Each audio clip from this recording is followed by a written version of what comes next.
और एक बार फिर से आप सभी का स्वागत है न्यूज इंडिया पर। मैं हूं आपके साथ नीतू गुप्ता। खबरों की शुरुआत करेंगे।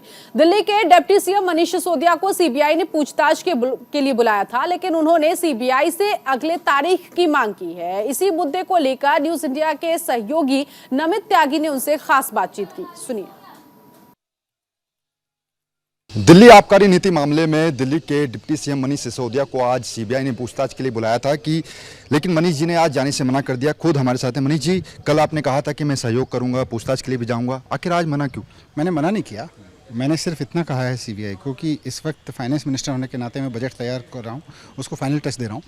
तो ये फेब एंड तक पूरा हो जाएगा। फेब एंड के बाद आप जब भी बुलाएंगे मैं जाने को तैयार हूँ। मैं तो जाने से मना नहीं कर रहा, मैंने कभी भी मना नहीं किया, मैं हमेशा सहयोग करता रहा हूँ।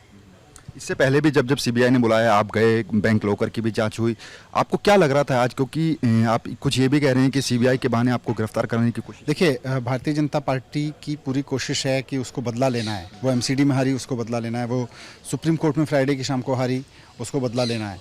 तो अब वो जैसे ही सुप्रीम कोर्ट में हारे फ्राइडे की शाम को, सैटरडे सुबह उन्होंने मुझे नोटिस दिलवा दिया संडे की सुबह बुलाने का। तो कहीं ना कहीं उनकी साजिश इसी की है कि वो मुझे गिरफ्तार कराएं।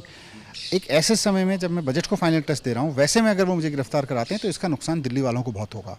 इसका नुकसान दिल्ली के काम ठप होने पे होगा। इससे दिल्ली सरकार और दिल्ली के सारे काम ठप हो जाएंगे। इसीलिए मैंने सीबीआई को रिक्वेस्ट किया कि भाई आप जो भी कर रहे हैं आप फेब एंड तक रुक जाइए। फेब एंड तक मैं फाइनेंस मिनिस्टर के रूप में अपना बजट फाइनल कर दूंगा, उसके बाद में आपको जो बुलाना है मैं आऊँगा। अभी तक जितनी भी जांच हुई है, चाहे ईडी की बात करें या सीबीआई की, कोई सबूत साक्ष्य उनको नहीं मिला है, लेकिन सुप्रीम कोर्ट में आपकी बड़ी जीत हुई। आपको लगता है कि इसी का बदला लिया? इसीलिए बीजेपी तो रिवेंज की पार्टी है ना। बीजेपी काम करने वाली पार्टी नहीं है, बीजेपी रिवेंज लेने वाली पार्टी है, बदला ले रही है वो। अब बदला लेने के लिए वो जो घटिया काम करेंगे, उनके पास पावर है, वो सत्ता में, उनको जो करना है वो करेंगे, लेकिन कम से कम दिल्ली के लोगों के काम रोकने की कीमत पे ना करें। हमारा सीबीआई से इतने रिक्वेस्ट था। कल अरविंद केजरीवाल जी ने कहा कि जो शराब नीति यहाँ थी उसी से पंजाब में 48% रेवेन्यू बढ़ाया गया है। दिल्ली की शराब नीति में तो कोई गड़बड़ नहीं थी, उसको बदनाम किया। देखिए, शराब नीति में कहीं कोई गड़बड़ नहीं थी, शानदार शराब नीति थी। दिल्ली के लोगों को फ़ायदा था, दिल्ली के सरकार के रेवेन्यू को फ़ायदा था। केवल और केवल कुछ माफिया को नुकसान हुआ। अब वो माफिया जो कर रहा है वो सब देख ही रहे हैं। आखिरी सवाल, बुलाया जाएगा जल्दी, फिर सहयोग करेंगे? हाँ बिल्कुल, मैं तो हमेशा सहयोग करता रहा हूँ।